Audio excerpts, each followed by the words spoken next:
Well, welcome. We are back again for another candid conversation with Sherilyn and Tammy. I'm really excited today because Sherilyn's going to be sharing her testimony about God's provision and how God revealed to her that she wasn't really trusting Him in that area. And this most of this story I haven't heard for myself. So grab a cup of tea or coffee and sit back and join us. Yep, me too. Join us as I get to hear, even for the first time, really the powerful change that God made in your life, right, Sherilyn? And you were going in one direction. What happened? Yeah. So, well, we talked first, the very first conversation we had about how I lost my job and the significant impact that had on my finances because I was the breadwinner. So that we were living outside of Washington, D.C. My husband was working. I just made more money than he did. And so when I lost my job, we lost 60% of our family's income. So that is a huge hit. And so, you know what happens when something, when your financiers are yanked out from underneath of you. I mean, I got into this place where I was paralyzed by all kinds of questions. And the main one is what if? What if this and what if that? And, umpteenth reasons for why it could go this way or that. And I just can remember very, very clearly that God interrupted all of my anxiety and all of my worry to say, do I still have you? And I didn't know the answer. Because our mind can sometimes become a playground and for the worst possible outcome. We can quickly fall into a pit of paralysis. We can spiral down and we won't do something because of what could happen. The what hasn't happened yet traps us. And I was in all of the uncertainty, I was captive in and frozen in fear. And to be able to realize that that's what it was and to have him in the midst of all the finances adding up, because math is real, right? It either adds up or it doesn't. And I remember having to, let's just be real, fake it till you make it, get up, tell the kids everything's going to be okay. I don't know how God's going to do it, but I did have a trust and a level of faith that he was going to do it. But still, in the face of my anxieties, in the face of my worry, God interrupted me and said, Sherilyn, do I still have you? And he was challenging that place of, do I trust him? Because it really came down to, I either trust God or I don't. He's either faithful to his word or he isn't. He either will provide or he won't. What did I believe? Because it was going to be the foundation of that belief that was going to get me through that season. And so for those of you that are dealing with, finances, needing God to provide, it comes down to the moment of agreement. Does God still have you? Do you trust him? Because I can tell you that, probably, I don't know, maybe it was 5-6 years before that, my husband and I were financial coaches through financial ministry in our church. We would teach stewardship on whatever it was, Wednesday night, Tuesday night, to a small group of people. And then we'd walk them through the workbook of how to make a budget and do all this stuff. So we had done all the things to be in what we thought was good stewardship with the Lord. This wasn't a stewardship problem.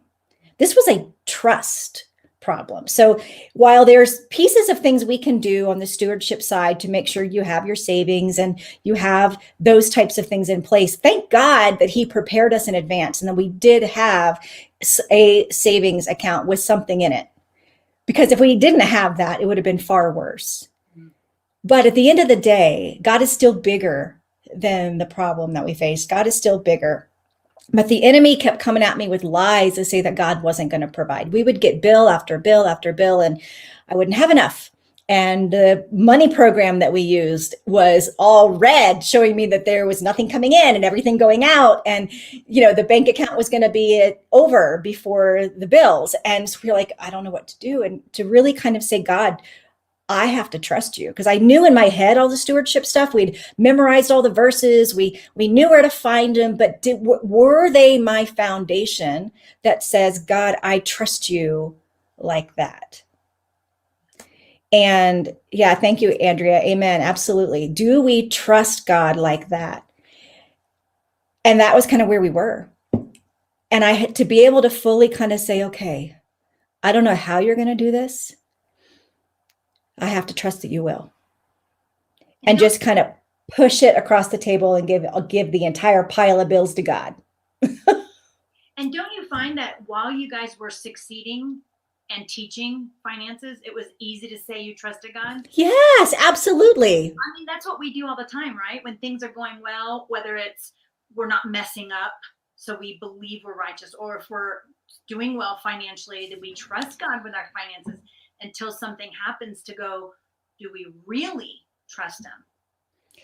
And so let's put a pin in that for a little bit further. Perhaps it was, okay, you've been obedient this far.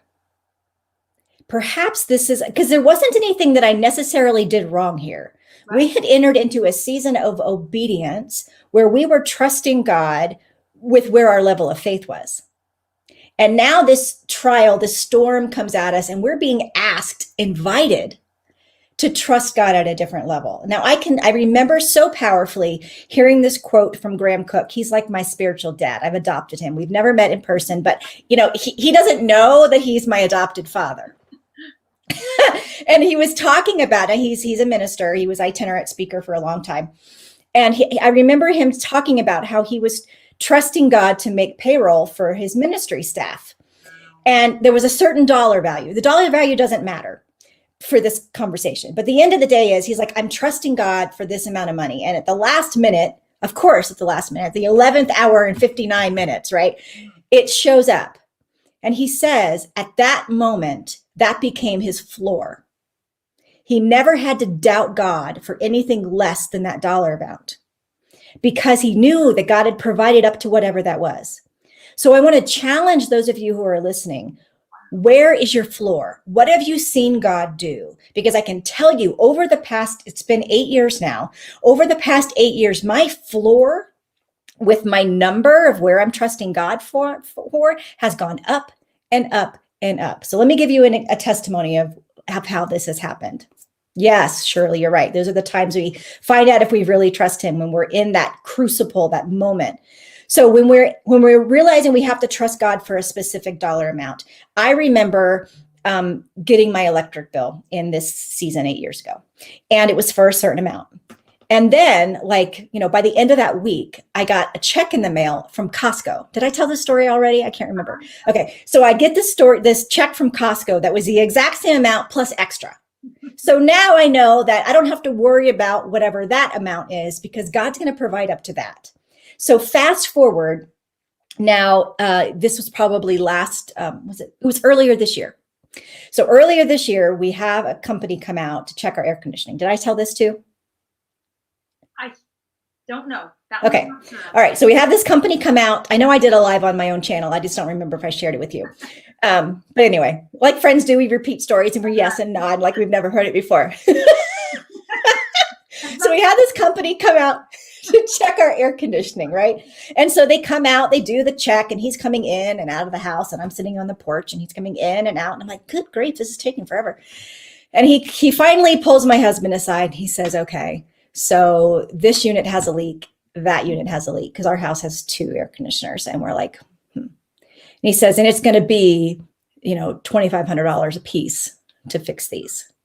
I'm like, what?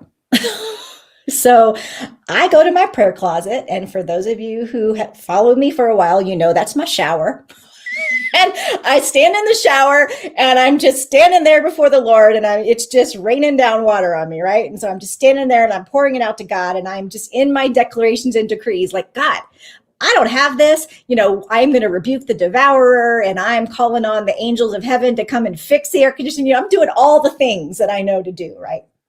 And so the very next day, they call to what we think is to schedule a repair. This is what we thought they were calling for. And my husband's like, yep, okay. And I'm like, He gets off the phone and he says, oh yeah, that's important to us. We need to get that done. Let's schedule this. And so that's what I'm thinking. And he gets off the phone and he says, what did you do?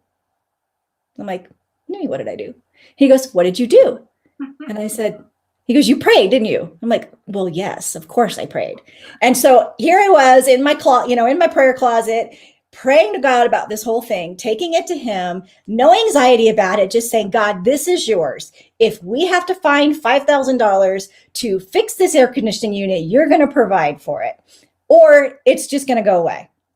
Well, the guy's gauges were broken. And so I didn't have to pay $5,000 because it was wrong. And so, but I took the whole issue and I took it to God. So now my floor is what? $5,000. I don't have to, I can either trust God to make the situation go away, or I trust God to provide the amount. So I just want to give you an idea of what it was for my electric bill has now grown to $5,000 of trusting God. And so it's really a matter of, I don't have to worry about what's in my bank account. I look at my provider and I say, hey, this is yours. You've got to fix this because I don't have it. And I love how the word says, all the gold and silver is his. And then he says, he owns the cattle on 1,000 hills. So that means he could just sell one of those cows or whatever. He's got what I need, all the resources. He is my source. And if he is my source, then he can make sure I have the resources for everything that I need. And so I want to expand your vision for provision, to not necessarily think that it's always necessarily money, because it's not. I remember in this season when we needed, I needed to put clothes, I need to buy clothes for my kids. And then we get this gift card to TJ Maxx from a doctor who we referred another patient to. He sent us a gift card to say thank you. Well, that's kind of money, but no, it's not. It was clothes on my kid's back,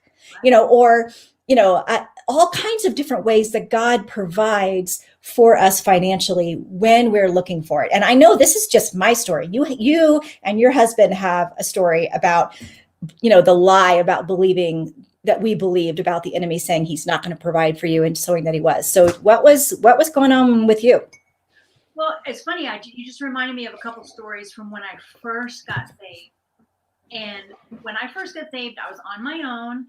And we moved into this 1-bedroom apartment, and me and a roommate had to divide the room. So we put up bookshelves to divide the room. But the problem was we only have one bathroom. And so she'd be getting ready to go to work. I'd be getting ready to go to work, and I needed to get ready. So what we did is I said, you know what? If you're getting ready, then I can set up a area over here and I'll get my makeup on.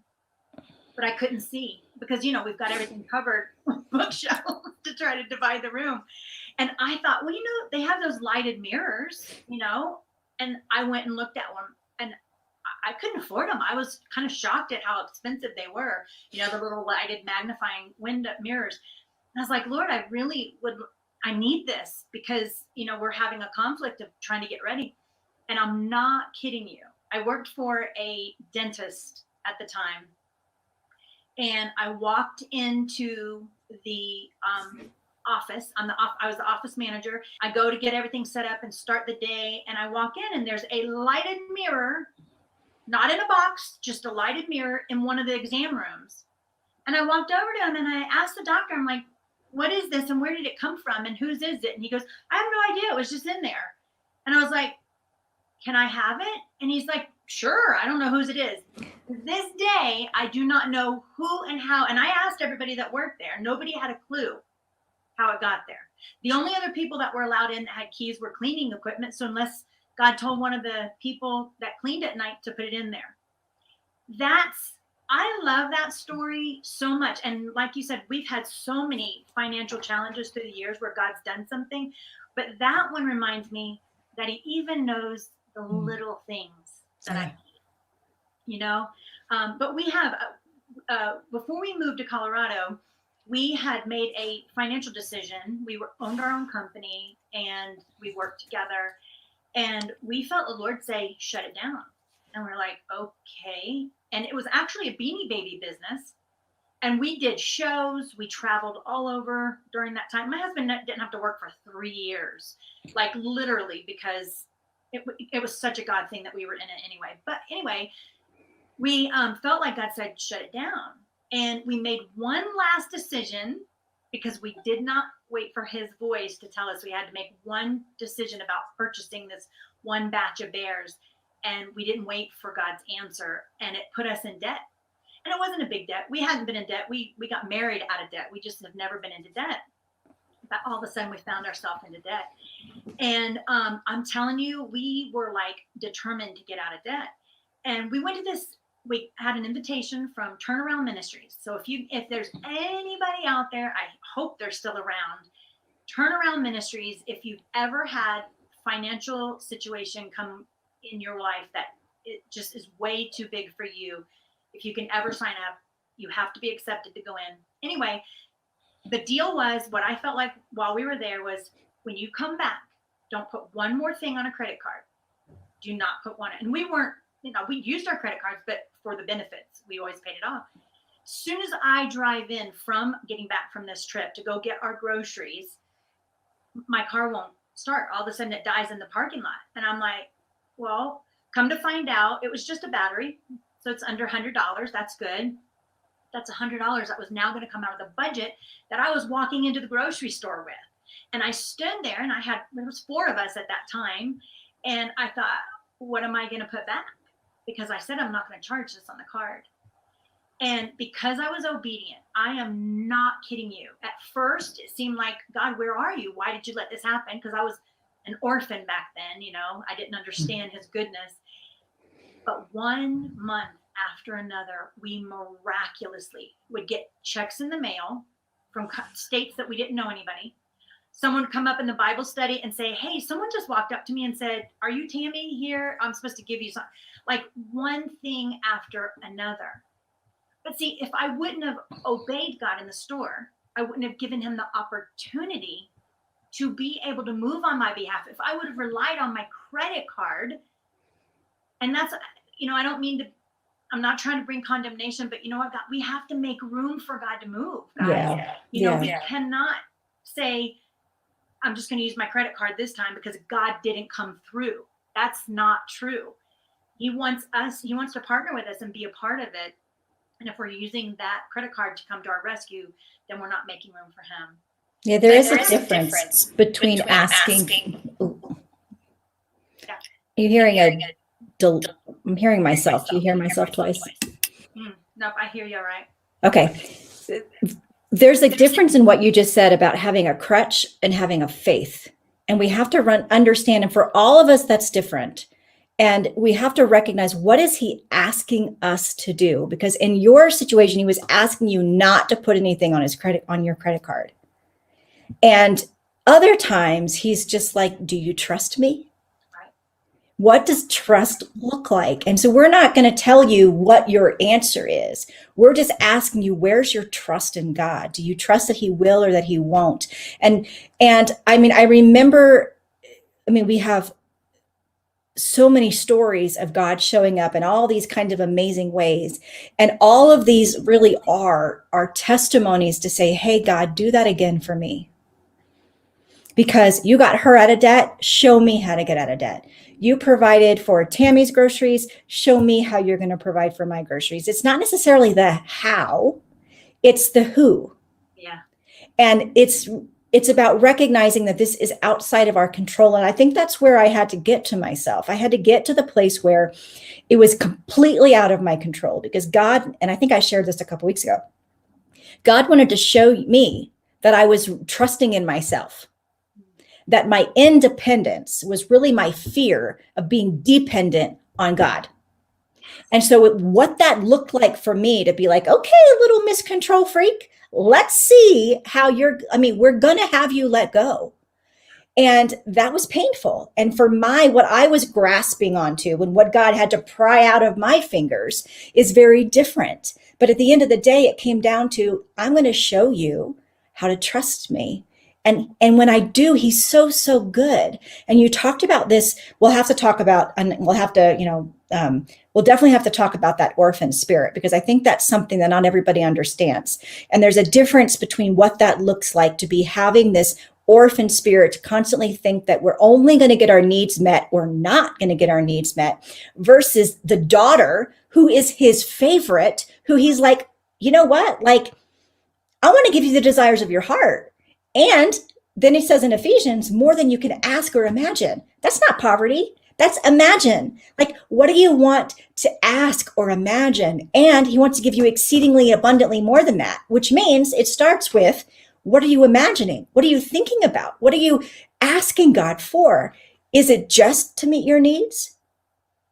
Or is there a vision for the future? Because if there's a vision for the future, like I know there is for you, Tammy, and I know there is for me, I can't do what God has asked me to do inside the boundaries of my family's finances, period.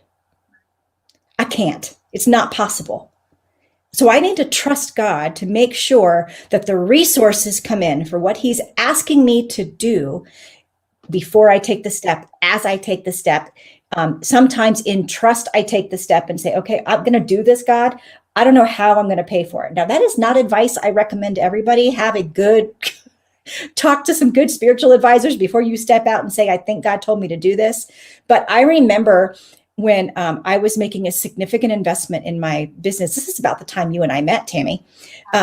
When I was making a significant investment into my business, and my husband was freaking out about it. He's like, you want to invest how much? Now, it's more than the $5,000 air conditioning, just to tell you. But it was a significant investment. I had never done anything like this, investing in myself, investing in growing my business. And I felt like that was where the Lord was pointing. There were so many confirmations, and yet I had to have his agreement, because there was just it wasn't going to come from anywhere. And I'm like, I don't know what to do. And so he wrestled with God, and I'm convinced he's a 9 on the Enneagram. So he's a body processor. So he goes into the gym and he's playing his, like, I don't even know what kind of music it was. And he's just, getting his frustration out on the gym equipment.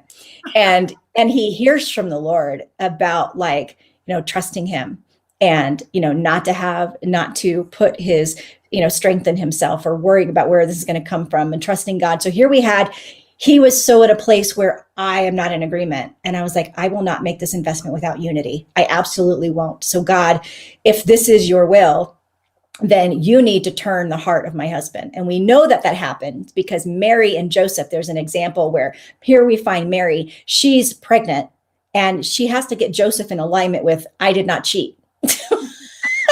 And so here I have to come to my husband with, like, this is what I feel like God is asking me to do, and I need you to come into alignment with it, or I can't move forward.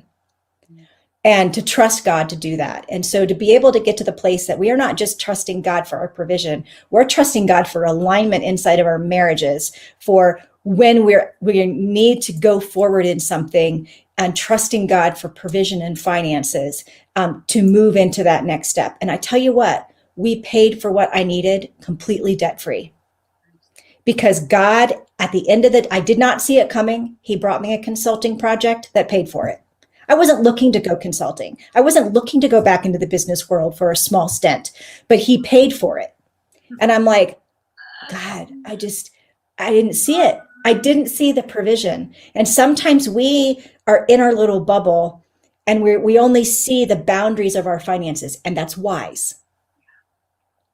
But God is outside of time, and he sees what's coming. He knows what he's already prepared for us. He knows the purpose is coming. He knows the provision is coming. And so I just want to say to you that trust the Lord. If he's put in a vision in your heart, he will align the right people to come and give you money at church. He will align the right people to bring you business. He will do what he needs to do to make sure you can fulfill what he's asked.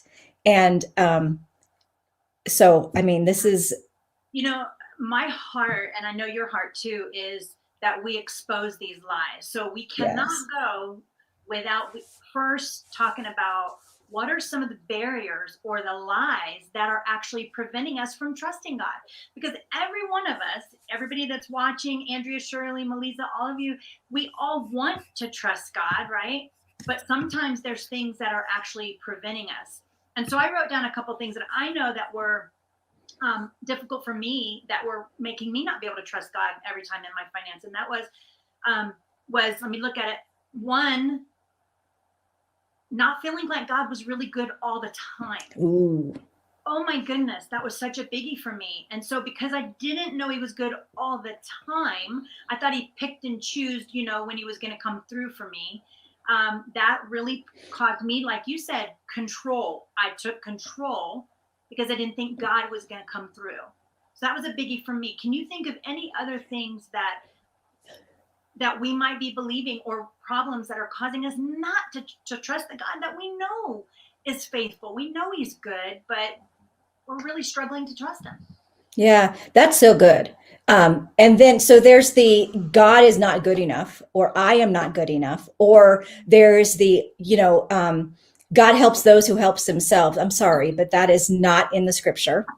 Faith does require action, but our action is strategic and it comes from the Lord, and we can talk about that. But really, it's just about saying, God, first of all, I had to realize that my anxiety was lying to me. I had to realize that my confidence in myself was lying to me. I had to realize that I had to do this myself, or that I couldn't accept something from someone else, because then if someone were to come and give me $20, what did that, am I the one that needs that? Or does somebody else need it more? When God is really just trying to bless you and show you that he's got all of this along the way. So I think there was some of that. And then there was I really had to come face to face with fear of what it looked like to be dependent on God. Yes. Do I deserve? Thank you, Shirley. That's so powerful. Shirley, Because yes, because we like to think, should it be me, or should it be somebody else? Yeah. Am I worth the investment? Ooh. Or I messed up. Like you said before, it wasn't your fault that you were in this situation. But what if you did make a choice? Yeah. We did make a choice. We should have waited. But you know what? God's not there to add condemnation and heap that on us. But if we would have just rejected all that because we thought we weren't worthy, right? That is a good one. And there's a difference between, we have to realize that God is a God of favor, and he likes opportunities to show off. And like he just loves it. And so when we're looking and we have an expectancy for God to show up and show off and show how good he is, then it's a little bit easier to trust him. And for those of you where this is baby steps, we were there. I had to crawl myself to the place of trusting God where I am right now. But it really started out with answering that question of, does he have me in the palm of his hand? And he writes to tell us that, he cares about the clothes of the lilies of the valley. And these are flowers. And he cares about the birds. And if one falls, he knows about it. And if that's birds and flowers, and we are created in his image and his likeness, we are called his children, we are co-heirs with Christ, there's a level of expectancy of inheritance that comes with that we often don't invite ourselves to be a part of. And so a lie that I had was that there was a limit to what God could provide. And so now now my vision is open to a sense that, okay, I used to be expecting you just for my needs, which is fine, because he says he's going to meet our needs. He says he knows our needs before we even ask. Then he challenges us, what is it you ask or imagine? And so to be able to sit in that place, and as Habakkuk says, write the vision and make it plain. What is the vision? What is that he's putting inside of you that you can't provide for? Because that's where he wants to meet you with faith. That's where he wants to meet you with trust. And I think I was limited. I think I put a cap on myself because I thought, I can do that when I can afford it. Instead of saying, God, are you calling me to do this? And if you are, how? What, and then to begin to trust him and say, show me signs that this is the right thing to do. And then, and what is my first step to step out and say yes? Is it just in my heart? Or are you asking me to make an investment in myself? Are you asking me to seed into somebody else? Because here's something else that I realized the power of, is when I was asking God to provide something for me, I needed to find somebody who was walking through something similar and blessed them. And so sometimes it was seed faith. Sometimes it was, okay, I see that somebody else needs something and I'm going to go bless them. Or they have already survived that. And I'm going to go acknowledge that God has shown up and provided in their life, because we all hear people and tell their stories and their testimony of what God did, or maybe we, hear something about God showing up for someone else, and be able to acknowledge where God is moving in someone else and say, I see that. I see God's faithfulness in your life, because sometimes it's just all we can do to get through. And when someone else acknowledges that they finally see us moving, man, isn't that an answer to prayer? So I think sometimes it was like, me putting limits on it, me not seeing the progress I was making. All of those things were lies about, is God really going to provide? Is he providing now? Because provision is a whole lot more than finances for me. Yeah. I need community. I need all kinds of different things I need God to provide for outside of just finances. So that's. Yeah.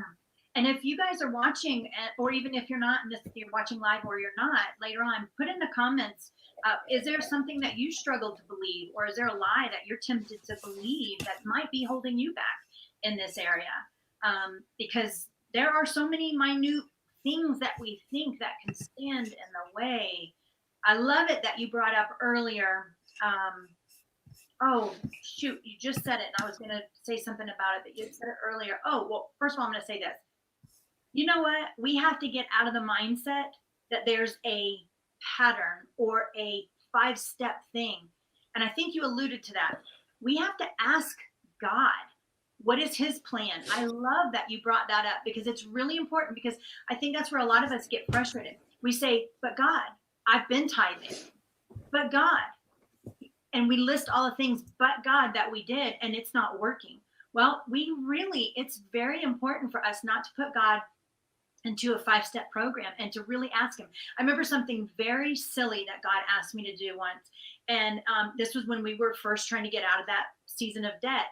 And I typically was the kind of person where I plan a little bit. I'm not overly planning, but if my kids ate peanut butter and it was on sale, I would go ahead and grab a couple, so that it lasted. And next time, maybe it was back on sale again. And so I would do that. And when we were in that season, he said, Tammy, I went to go get 2 peanut butters because it was on sale. And he said, don't do that. Just get the one.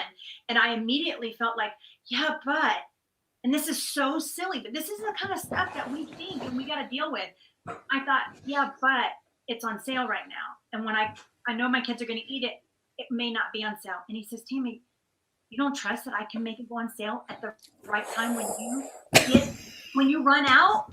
I mean, he was getting all up in my business, you know what I mean? Like, he was really dealing with those little things in my heart that I just so easily ignored, and I was like, okay. And sure enough, I put it back, and I'm not kidding you. The moment he did that in so many ways, and he wants to. And you said something earlier that just almost really brought me to tears when you said, God loves to show up and show off.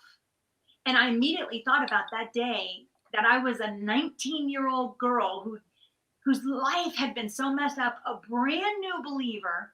And I walk into my office in that exam room, and there is that lighted mirror.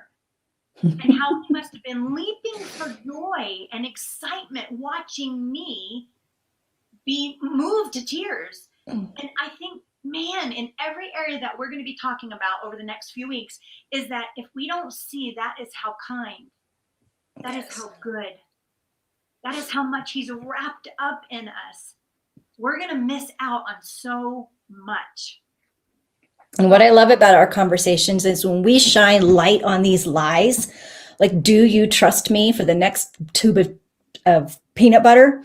Or do you trust me for this vision that I put inside you? Or do you trust me? When we can face off the lies that get in the way of us saying yes to believing the truth that God says, he says he's his provider. That's his name, Jehovah Jireh. He got that name at Mount Moriah with Abraham sacrificing Isaac, right? So like the pinnacle of providing a ram in the thicket, right? Is that moment. And if he's going to provide, if that's where he got his name, we can tap into him and say, God, this is who you are. And so I'm asking you to be who you are. Be who you are. He's not a man that he can lie. He's going to be who he is when we invite him in. And it's like and he will tell us where our action stops and he starts. Like, okay, buy that one thing of peanut butter, or, and I will provide for that. He will tell us where our action needs to stop. And I love that you said we're not to put him in a box. We're not to put him in a 5-step program. I'm a firm believer in tithe. I declare the tither's blessing over myself. I rebuke the devourer. I do all of those things. I ask for it to be shaken up and measured and poured out and all that. I do that. But to also recognize that when I come to God with my finances and I come to God, I say, okay, I'm asking you to bless it and multiply it and cause all kinds of, it's just a strategy that he gives each of us. And let me just kind of explain this just a smidge. When we are looking in the Bible and we're seeing all of these different references to people in storms, sometimes Jesus stands up and says, peace be still. Sometimes the Lord tells Paul, nope, your boat's going to crash, but you're not going to die. So the strategy was different in those two storms. So we can't always think it's going to be the same every time. We have to come to the Lord and say, what is my strategy for now? And this is why I love working with the women I work with, is because we get an opportunity to say, okay, let's take what we know and take what we're hearing from God and say, what's the strategy for now? And this is why we work with the women we do, Tammy, is because we want to make sure that we have an opportunity to kind of say, all right, we're not going to put God in a box. We're going to demolish the lies and we're going to say, God, what are you asking? And it really comes down to, how do we hear the Lord for us, for our provision and our finances and what he's asking us to do? What do you have to say about that?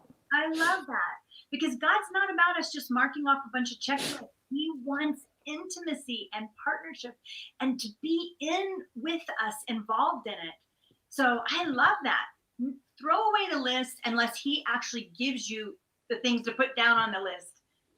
Yeah. And I want to encourage everybody that if you're saying, you know what, guys, that sounds really good, but I've been trying a lot of that and it's not working, then there's a reason. There is a reason. It's not because God has rejected you. It is not because he's mad at you.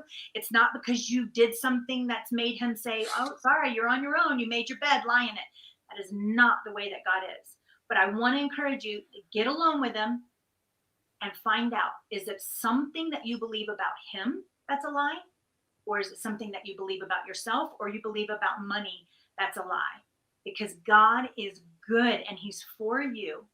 And he's not the kind of God who's going to say, oh, like for us, he didn't say, well, y'all prayed about it. That's good. But you didn't wait for an answer. Oh, sorry. You're going to be in debt for the next 3 years. No, he said, okay, let's go to town. Let's get a plan. Let's figure this out. He's good. He's really good. He is good. And we just declare that over you. We declare over you the goodness of God. And he says that, I just feel the presence of God on this conversation. I'm sure you do too, Tammy, where it's like, he wants to meet with you. And so if it's taking all of these things that you're waiting for him to provide on, these areas of wants, these areas of, hey, I messed up and I need restoration. I need recovery. He's good at that. He is good at prodigal finances. He's good at that. He can restore and redeem. That's what he's done. Salvation is his MO. He can do that. There's plenty of grace. There's also a measure of faith he wants you to tap into when he pulls us to a place of stretching, because without the stretch, we can't grow. And without the waiting, we can't have an expectancy of what's coming. And I'm in a season of waiting for God's provision for the next thing. And I'm waiting for God to say, okay, this is the next step. You can take it. Or, hold on a minute, because I, for one reason or another. So if you're in that holding pattern where you are waiting for God, the delay necessarily isn't about you. It could be somebody else. And there's this testimony that I have where I want to be careful in how I talk about it, but there was somebody I know that was waiting for a job, and they knew they were called to a certain city to go work in a particular job, and they knew where they were going, and the job hadn't opened yet. And so they had to take a job at Starbucks to feed their family. And so he's learning how to be a barista. And now coffee's major part of his ministry, but he's waiting for this job to open up. And the person that's in that job is in disobedience. They have been told they need to leave. They've been asked by the Lord that they need to leave and go someplace else. And they're in disobedience. So here's this other person who's in obedience, who's waiting for the opportunity to open, and they can't get in there because someone else is being disobedient. So perhaps this word is for somebody today. You're waiting for the right opportunity. You have been obedient, but perhaps where you're going is not ready yet because there's something happening in that situation which isn't yet open to you, even though you're doing everything right. Trust God. He's got it all worked out, and he's got the timing. He will work it all out to your good. That's what it says in Romans 8:28. That's right. Because he is good. He is good all the time. Next Tuesday at 12:30 again, we are going to be talking about the lie, and I'm not sure. I think I might want to talk about the goodness of God, the lie that I didn't think God was really good. And I'm telling you, it's so easy to say God's good. None of us, unless we have just kind of turned our back on God, would ever say that God is not good. But I believed that he wasn't good all the time. And I doubted his motives. I doubted his faithfulness. So we're going to talk about the lie of, is God really good? So that's what we'll talk about next Tuesday. Yeah, I can't wait to see you. I loved hearing your story. Oh, thanks. This is so fun. Yes. Well, thanks, guys. Shirley, Joy, Melisa, Andrea. We are so glad that you guys could join us live. We will see you guys next week. Yes. And for those of you watching in the replay, just drop a comment and let us know you were here. Yeah, please. And if you have a topic that you want us to talk about, a lie, and even if you don't want it, in the comments, message either one of us, private message either one of us. Let us know kind of what topic or what lie you might feel like you're stuck in. Because sometimes we don't know that we're believing a lie. Sometimes we do know we're believing a lie, but we don't know how to get out of it. So if you don't want to do that, publicly, please don't even hesitate to reach out to us and let us know. And we'll be happy to consider that topic. Yeah. Alrighty. Bye-bye. Bye. See you next week.